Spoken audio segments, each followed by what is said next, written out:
I cheated on my unambitious stay-at-home husband. Now I'm his assistant. I told him he was dead weight because he didn't wear a suit. I left him for a CEO who treated me like an accessory. 6 years later, my lazy ex-husband just bought the company I work for, and I have to ask his permission to take a lunch break. My name is Vanessa. I am 42 years old and I used to be a senior partner at this firm. Now, I am a junior associate consultant. It's a polite way of saying I beg for scraps at the table I used to head. I am sitting in the main conference room, clutching a lukewarm coffee, waiting for the new majority shareholder to arrive. Rumor has it he's a tech mogul who bought the firm to diversify his portfolio. We are terrified. Layoffs are coming. The double doors swing open. The room goes silent. A man walks in. He is wearing a t-shirt, a blazer, and jeans that probably cost more than my car. He looks relaxed, confident. He looks like a man who sleeps well at night. I drop my coffee cup. It shatters on the floor, splashing brown liquid onto my cheap Payless heels. It's Caleb, my ex-husband. The man I left 6 years ago because he didn't have any ambition. The man I called a leech as I walked out the door. He stops mid-stride. He looks at the shattered cup. Then he looks at me. His eyes don't hold anger. They hold something far worse. Amusement. "Hello, Vanessa," he says. His voice is deeper than I remember. More authoritative. "I see you're still making a mess." A nervous intern rushes to clean it up. I can't move. I can't breathe. Caleb walks to the head of the table and sits down. "Let's get started," he says to the room. "I'm Caleb Vance. I own this building. I own this firm. And things are going to change." He doesn't look at me again. He doesn't have to. He knows he has already won. 10 years ago, I was a rising star in corporate law. Caleb was. There. We met in law school, but while I graduated top of the class, Caleb dropped out to pursue other interests. When we had the twins, it made financial sense for him to stay home. My salary was triple what he could make. At first, I appreciated it. I came home to a clean house, cooked meals, and happy children. But gratitude turned into resentment.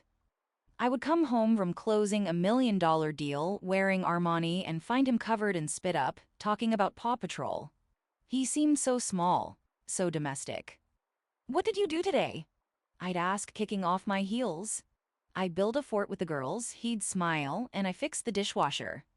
"Great," I'd say, my voice dripping with sarcasm. "You fixed a dishwasher."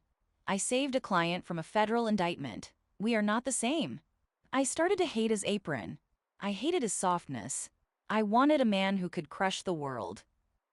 Not one who pureed carrots. I felt like I was dragging a dead weight. I told myself I deserved an equal. A power partner. Someone who wore a suit.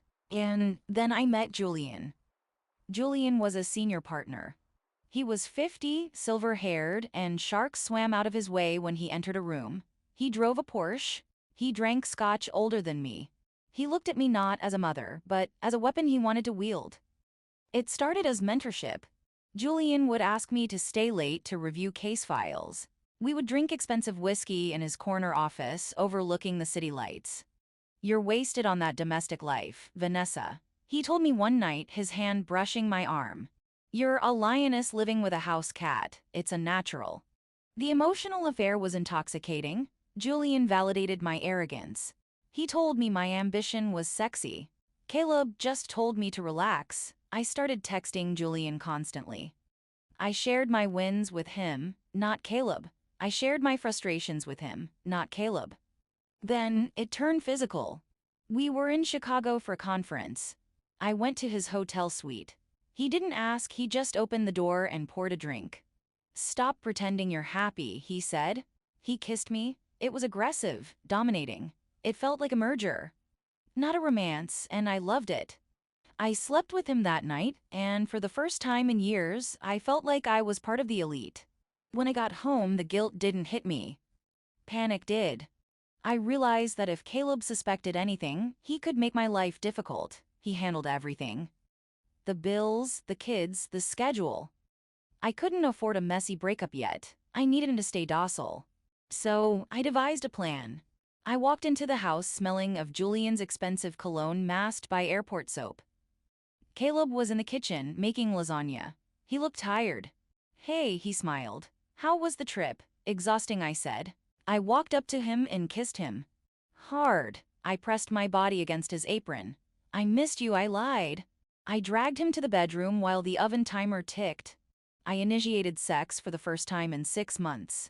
I was loud. I was performative. I scratched his back and whispered things I knew he wanted to hear. I wasn't making love to my husband. I was paying a bribe. I knew that if I gave him his husbandly rights, if I made him feel desired, he wouldn't look too closely at my phone. He wouldn't question why I was working late 3 nights a week. I love you, V, he whispered afterward, holding me close. I'm so glad you're home. Me too, I said, staring at the ceiling, thinking about Julian's hands. I did this for months. I used intimacy as a weapon to keep him blind. I drained him of his affection while I gave my best self to another man. Julian gave me the ultimatum over a $400 lunch. Leave the house, Kat, he said. Move in with me, we'll run the firm together. You, me, and the world, it was everything I wanted. I went home that night. Caleb was folding laundry. The sight of him holding a tiny pair of socks made me sick with contempt. I'm leaving, I said. He dropped the socks. What? Why? Because I've outgrown you, Caleb. I'm a partner at a major law firm. You're a babysitter. We have nothing in common. I'm raising our children, he yelled. It was the first time I'd seen him angry. I'm managing our life so you can have that career. And I appreciate the help, I said coldly, but I need a man, not a helper. I told him about Julian. I told him I was in love with someone who matched my tax bracket. Caleb didn't fight. He just looked at me with a profound, terrifying disappointment. You think the suit makes the man, Vanessa, he said quietly. You're going to find out the hard way that it's just fabric. I walked out. I moved into Julian's penthouse. I felt like I had ascended. I was a queen. The reality of life with Julian hit fast. Julian didn't want a partner. He wanted an audience. He expected me to look perfect, smile at his jokes, and never outshine him. Without Caleb, my life fell apart. I didn't know how to run a household. I forgot to pay bills. I missed appointments. My performance at work slipped because I was exhausted from trying to manage my own life for the first time in a decade. Julian noticed. You're looking tired, he'd sneer. It's bad for the brand. Then came the younger associate, a 25-year-old from Yale. Julian started mentoring her. Late nights, trips to Chicago. I knew the signs because I had been the signs. When I confronted him, he laughed. You're losing your edge, Vanessa. You used to be sharp. Now you're just needy. He fired me, not just from the relationship, from the firm. He used a clause in my contract about performance metrics. I was 38, unemployed, single. And I realized too late that Caleb hadn't been dead weight. He had been the engine. Without him, I was just a shiny car with no motor. I spent 2 years bouncing between smaller firms, taking a massive pay cut. I heard rumors about a new tech startup in the city, Vance Logistics. I didn't make the connection. Apparently, while Caleb was just staying home, he wasn't just building forts. During nap times, late nights, and early mornings, he was coding. He built an AI platform that optimized shipping routes for global freight. He sold the software to Amazon for $80 million. He kept the kids. He bought a house on the lake. He invested his money. He didn't buy a Ferrari. He bought businesses, including the struggling law firm that had fired me and then rehired me as a junior consultant because they were desperate for bodies. Back in the conference room, the meeting ends. Everyone shuffles out, terrified. Caleb stays seated. Vanessa, he says. Stay, I freeze. The room empties. It's just us. You look good, he lies. I look tired. I look like a woman who shops at outlets. You own the firm, I whisper. I do. Irony is funny, isn't it? The unambitious husband now signs the paychecks of the power couple wife. I'm sorry, I say. It's weak. It's useless. Are you? He tilts his head. Or are you just sorry you bet on the wrong horse? I miss you, I try. It's a Hail Mary pass. Caleb laughs, a cold, dry sound. No, Vanessa, you miss the service. You miss the laundry being done. You miss the safety net. You don't miss me. He stands up. He checks his watch. A simple Timex despite his millions. I have to go. I'm taking the girls to soccer, but before I go, did you submit your request for a lunch break? What? I blink. New policy, he says, his eyes gleaming. Junior staff need approval for breaks longer than 30 minutes. You should probably put that in writing. I'll review it when I have time. He walks to the door.